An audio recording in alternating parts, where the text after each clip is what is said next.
have bad direct sum decompositions in some sense and good direct sum decompositions. That is, we like, in the presence of an inner product, it's possible to define an orthogonal decomposition, and that's the kind we would like to use. And remember that we defined for U a subspace of an inner product space V,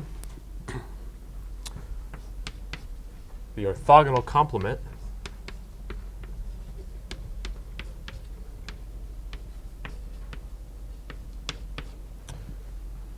of U, this is U, denoted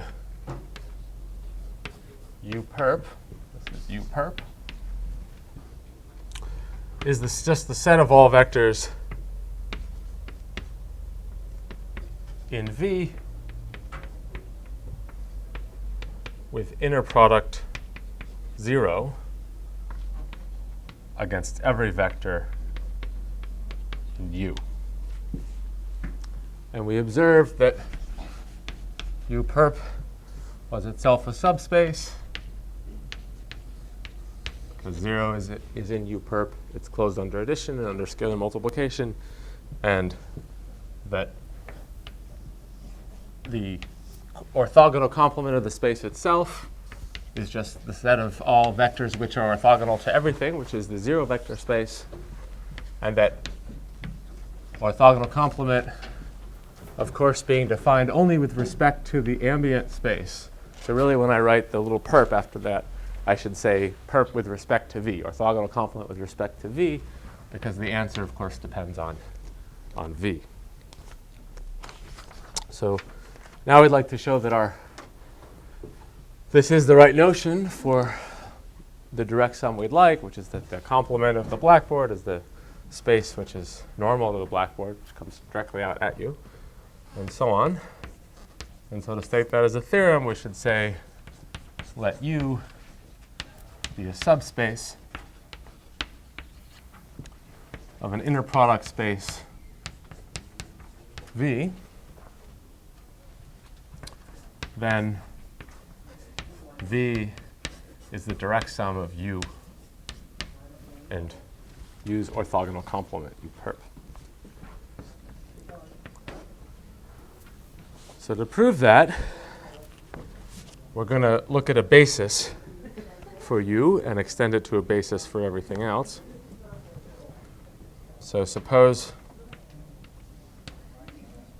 we have a vector and I have a E1 up to EM, an orthonormal basis.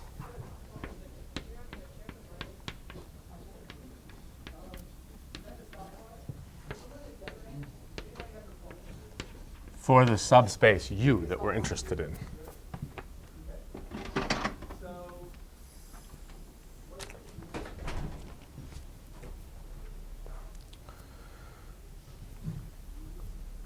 This vector V is an arbitrary vector in V, and we want to start thinking about, given some vector V, we'd like for there to be a part of that that's in U, and a part of that vector which is in U perp.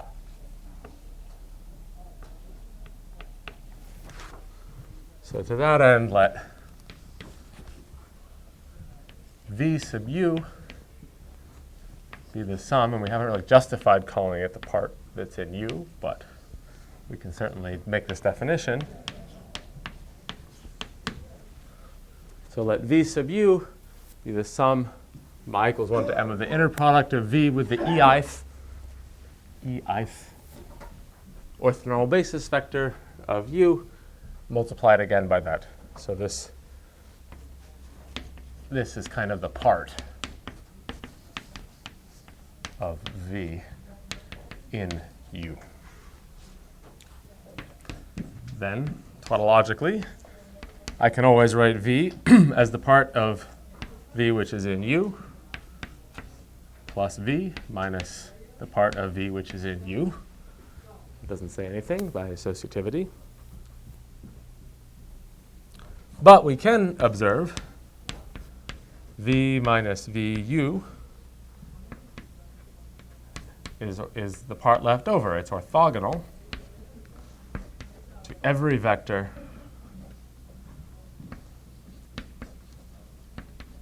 in the subspace U, because every vector in the subspace U can be expressed as a sum of basis elements, right? Any U in U is a linear combination of some AI, EI, I equals 1 to M. And the inner product of this new vector with each of the EIs is going to be 0.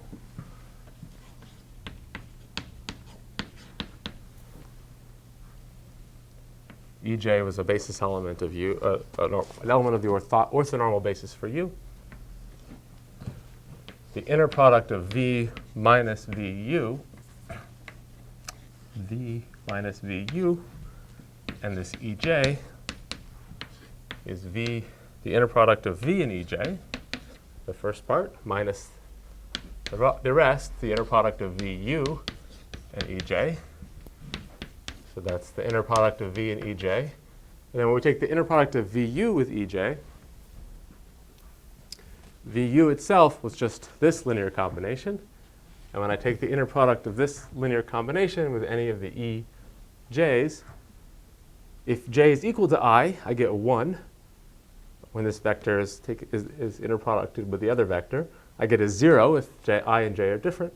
So in the case that it's 1, I just get this as the coefficient. So then I get the same thing again. This is the same as V EJ because it shows up as the coefficient. And that's actually, there's a 1 here, which is the inner product of EJ and EJ. And so that's equal to 0.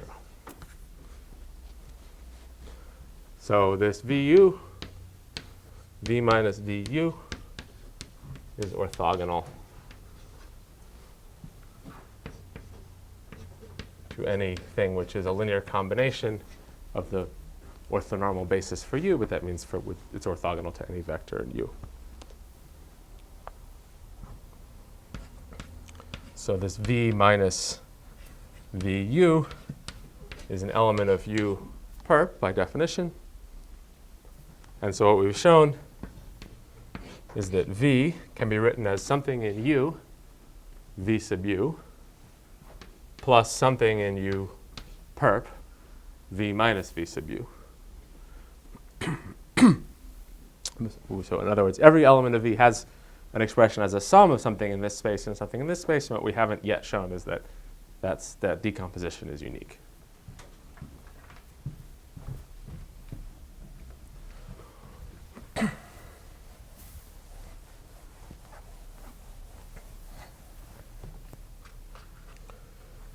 But here we have a direct sum decomposition into just two vector spaces. And when I want to know if I have a situation where V is equal to U plus U perp, in order to determine if this is a direct sum decomposition, all I have to check is if the intersection of U and the other space is not 0, it's not the empty set, is 0. 0 vector space. If that's true, then those must be a direct sum. So suppose V was an element of this intersection, U intersection U complement. Well, that means that V is something which is in U, and V is something which is in U complement. And so everything in here is orthogonal to everything in here. So that must mean that V is orthogonal to itself. But only one vector has the property that it's orthogonal to itself. And that's the 0 vector.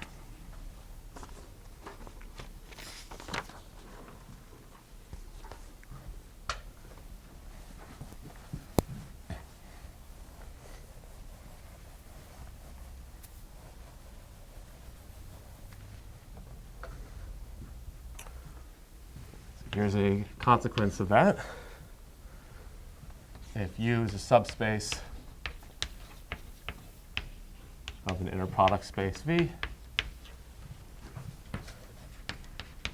if I take the orthogonal complement and I take the orthogonal complement again, I get back the subspace that I started with. So to prove something like this is sort of an if and only if. I want to show that if an element is in this, then it's in that. And then I want to show that if an element is in this, then it's in that. So I want to show first that U is a subset of U perp perp. So if U is in U and V is in U perp, of course, by definition, their inner product is 0. And so, by definition, U is in the perp of this space. So that's one direction. For the other direction, I want to show that U perp perp is contained in U.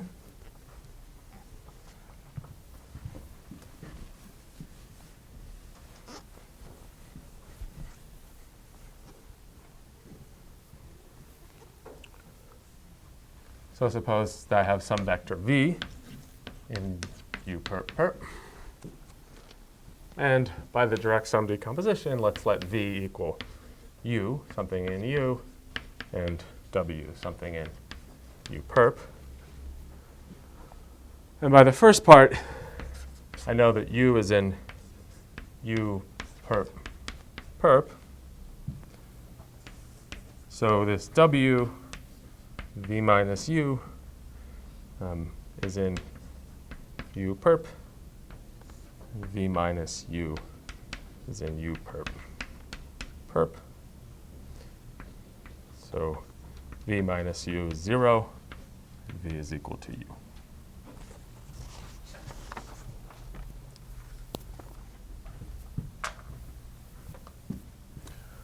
So now we want to discuss a little bit more the, sorry about that.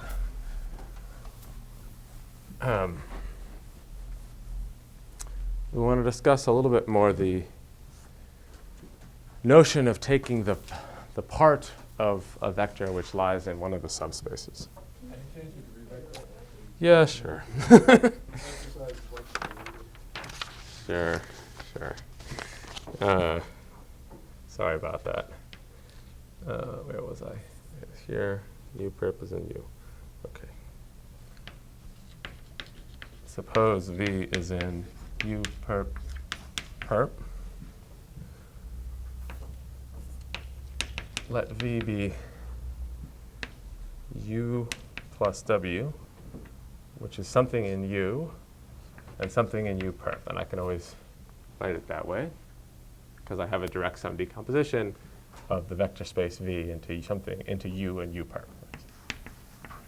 Since V, we don't know yet where this V lies, but we know that I can certainly express it that way.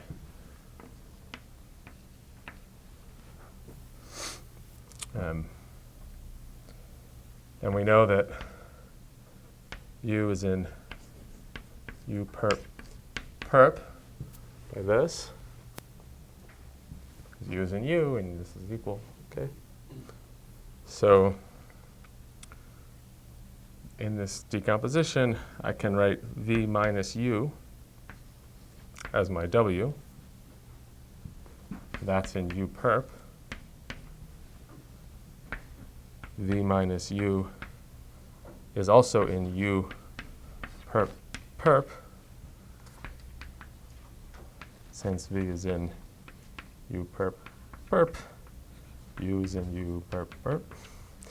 So V minus U is equal to 0, and V must be U. And so the other direction holds. Sorry about that.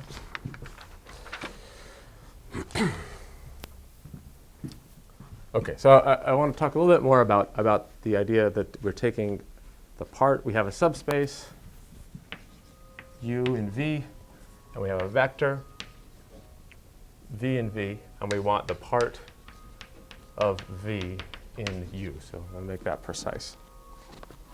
So we have a direct sum decomposition, right? V is the direct sum of U and U perp. Because we have a direct sum decomposition, any vector V that's in this has a unique decomposition of something in U plus something in W, or something in U perp. because this decomposition is unique, as we discussed in the context of just direct sums, this decomposition is unique. So there's a function, the method that assigns to a v a u or a w becomes a function because its decomposition is unique. If it was just vu plus something, it wouldn't be unique. But because it is, we can define a function, which is pu of v is equal to u. So the part of v which is in u is just u in such a decomposition.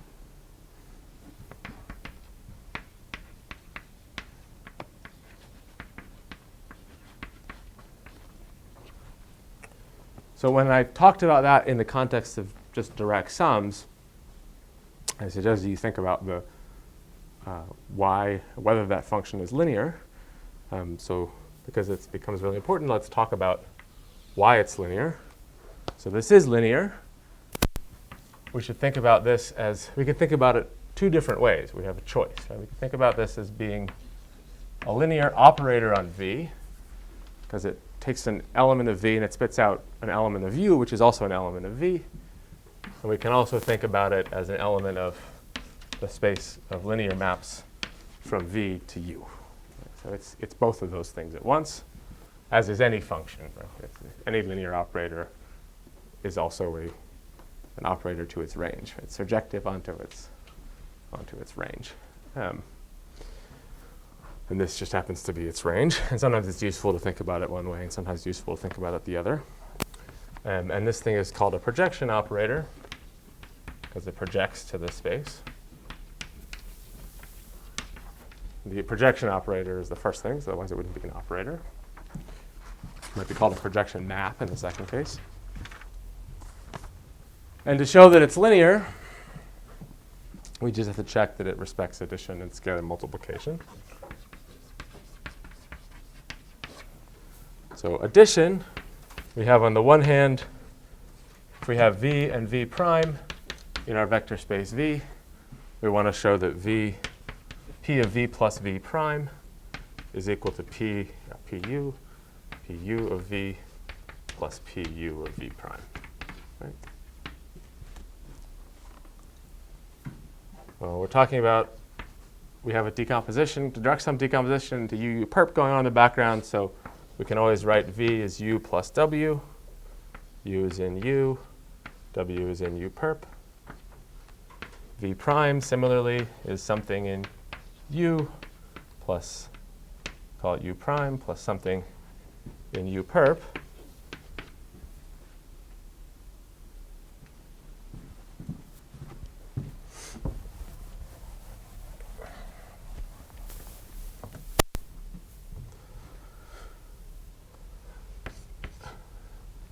But then p of v plus v prime is p of u plus u prime plus w prime by associativity of addition. But this is something in u. This is something in u perp. So we have a decomposition. Therefore, it is the decomposition because the decomposition is unique. So this must equal u plus u prime, which is, of course, also the answer we get from doing it the other way. Because the projection of v is the part which is in u, which is u. The projection of v prime is the part which is in u, which is u prime. So it's similar to show that scalar multiplication works.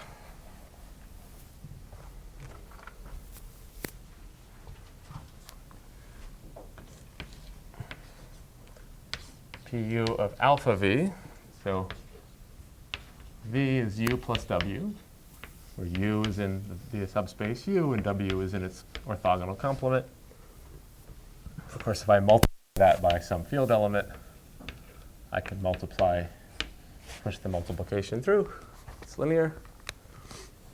And it's still true that alpha v is in u and alpha w is in u perp because those are subspaces and they're closed under scalar multiplication. And so we have a decomposition for alpha v, so we have the decomposition for alpha v. So this is equal to alpha v, which is also equal to alpha pu of v, which is the u part here. Alpha u. Alpha u.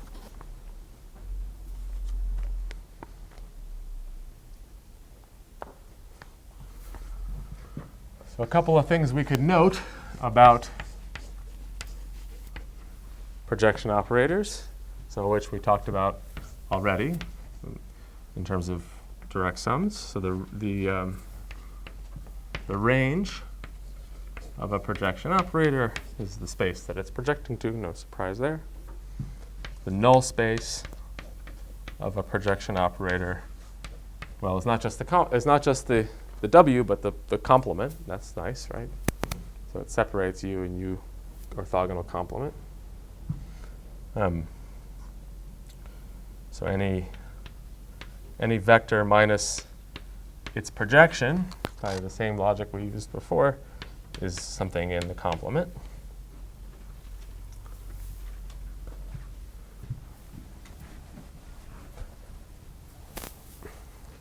It's also true that these projection operators are idempotent.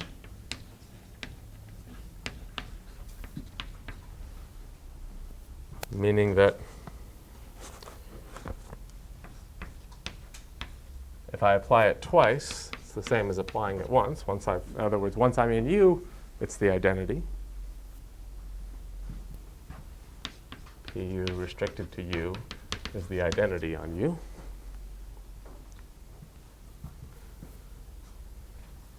And if E1 up to EM is an orthonormal basis for U, the projection to U of V is just this thing we called the V sub U, or the part of V which is in U, VE1 times E1, the vector. So you just take the scalar multiples, dot, dot, dot, V EM multiplied by EM. Right?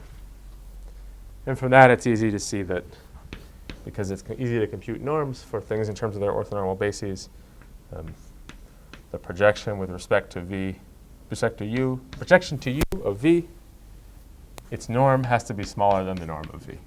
Has to be no larger than the norm of V, with equality if it's already in U, if V is already in U.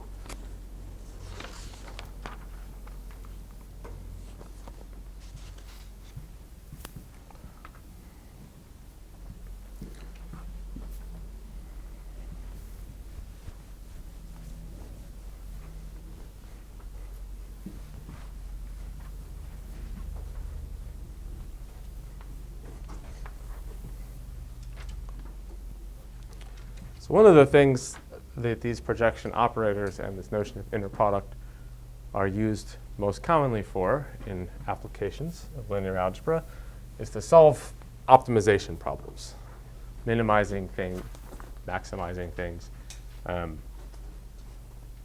So here's an example. Suppose I have a vector space which is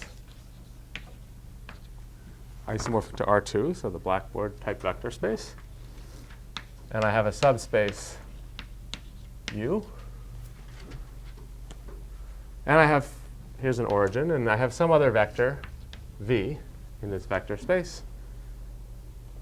I can ask the question, suppose I have, say, a model, right? I think about this subspace U as a model of reality, and the V that I get is something I've observed. For example, I know that I have a linear phenomena, so my true state of the system lies on some lower dimensional subspace U, and I observe a noisy thing. And I want to take the thing which I know must be true, which best explains that. Or I have a statistical model where this represents my lower dimensional choice of parameters explaining something, and even though I know that it's not the truth, I want the point on the model which best explains it.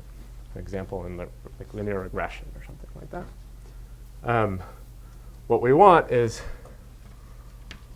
we want a point on U minimizing the distance between V and U, little u. Right? And there's a natural notion of distance here, which is that we can define the distance between to be the norm of the difference of the vector and the u. And I could switch those order, it doesn't matter. Norm of V minus u. So we want to, if you think about these, be the distance. This is the vector that corrects V minus u.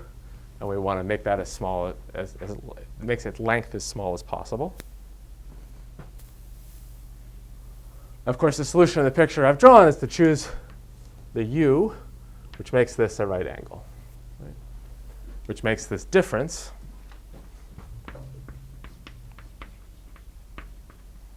the solution is choose u, making the difference, the correction vector, orthogonal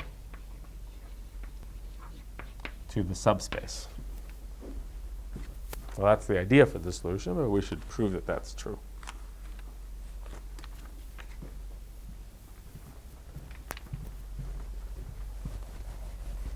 And that's one of the reasons that these projection operators are important. So let's make this a proposition that really works. Suppose U is a subspace of an inner product space V, and V is another vector in V. And then two things are true. First of all, the norm of V minus the projection to U of V is less than or equal to the norm of V minus U for any U in U. So that's saying I take my subspace, I think about all the possible candidates inside that for being the closest point. The projection to U of V in the sense of orthogonal projection. I apply that operator to V, I get out a nice U, which is its projection. This one is at least as good as every other choice of vector in U. That's what the first part says. And second, if I have a point in U and the norms are already equal, so this holds with equality,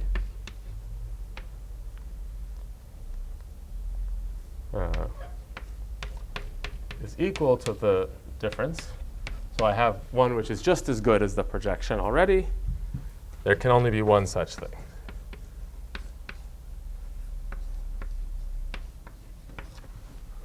So the first one says the projection operator is at least as good as every other vector in U. And the second one says if I have a vector in U which achieves the quality of the projection, then it must have just been the projection. So there's only one thing that has such a good solution. This PU of V is in fact the best solution.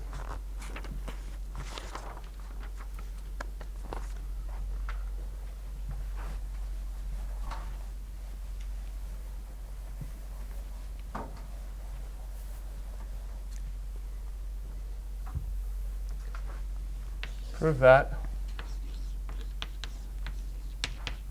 Let U be a candidate.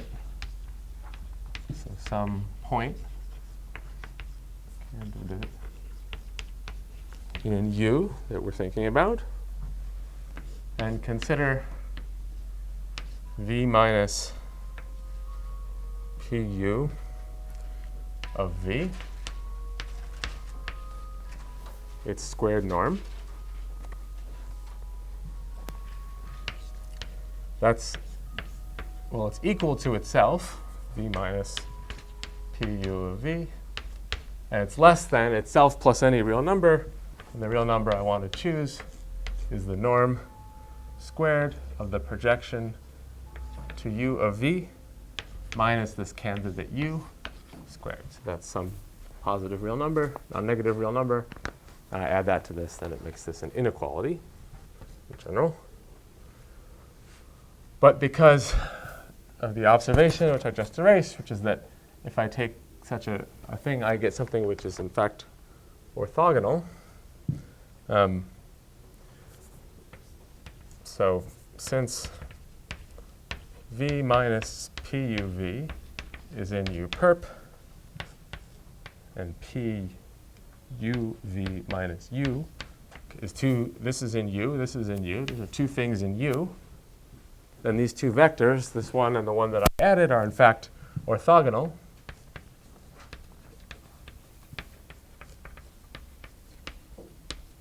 And so we can apply Pythagorean theorem, Pythagorean theorem, to say that this thing is equal to v minus puv plus puv minus u. That is, the fact that they're orthogonal means that I can pull this inside of the norm, which would normally be a very incorrect thing to do. But because they're orthogonal vectors, that's true. And then these two terms on the inside cancel with each other, and so we're just left with v minus u squared, and we take the square root to get the result. And we get equality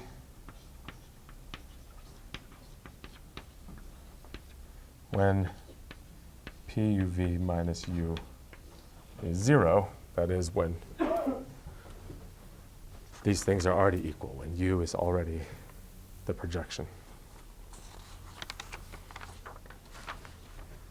So at this point in your book, there's some discussion of applications of this. In a more applied course, we would now spend a lot of time working out these applications, like how linear regression or least squares methods work using these ideas of projection. For the most part, we're going to skip that for now and continue because we have a more theoretical emphasis. But if you're interested in using this for optimization problems, you should have a look at that material.